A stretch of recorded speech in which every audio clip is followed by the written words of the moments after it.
क्या क्या वेरिएबल्स हैं? एक तो आपका वेट एज अ वेरिएबल हो गया, ठीक है। दूसरा एज भी वेरिएबल होगा, ब्लड प्रेशर को बढ़ाने वाला। डॉक्टर साहब सही कह रहे हैं। और जेंडर भी हो सकता है, लेकिन जेंडर का उतना इंपैक्ट नहीं है। मेरी हाइपोथेसिस है कि जेंडर का इंपैक्ट उतना नहीं होता है। हो भी सकता है, कुछ भी हो सकता है भाई, हम लोग पहले से सोच के नहीं चल सकते, और सोच के थोड़ा सा हम चलेंगे ताकि हम इसको आगे ढंग से कर सकें, ठीक है। अब ये किस पर डिपेंडेंट है? ब्लड प्रेशर पे।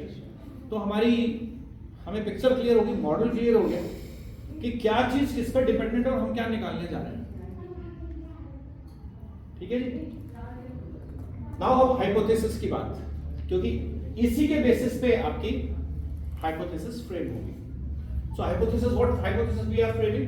Weight, age and gender is impacting the blood pressure. तो देखिए, अब या तो यूं करें, there is no relationship between wage, age and between wage, age and blood pressure, and there is no relationship between weight and blood pressure. Okay, so this can be the hypothesis. तो अब regression के लिए hypothesis ये तो हमारी general hypothesis हो गई जो हमने इसके बेसिस पे निकाली। अब रिग्रेशन के बेसिस पे अगर हमें हाइपोथेसिस फ्रेम करनी है तो हम थोड़ा सा इसमें चेंज करेंगे। तो नल हाइपोथेसिस हम क्या बनाएंगे? There is no significant relationship. देखिए हम लोग क्या कर रहे हैं, we are trying to apply regression. No so the language of the hypothesis must speak like that. Okay, so there is no significant relationship between the independent, क्या क्या independent है, age and weight and the dependent variable that is blood pressure. Okay, in terms of regression coefficients क्या हो जाएंगे? B1 0, B2 0, B1 is coefficient for age and B2 is coefficient for weight, right? So it implies that change in age and weight do not significantly predict the change in blood pressure। ये हमारी hypothesis होगी, null hypothesis को अपन कहते हैं, क्योंकि null hypothesis हमेशा negate करती है, राइट। दूसरी ऑल्टरनेट हाइपोथेसिस क्या हो जाएगी?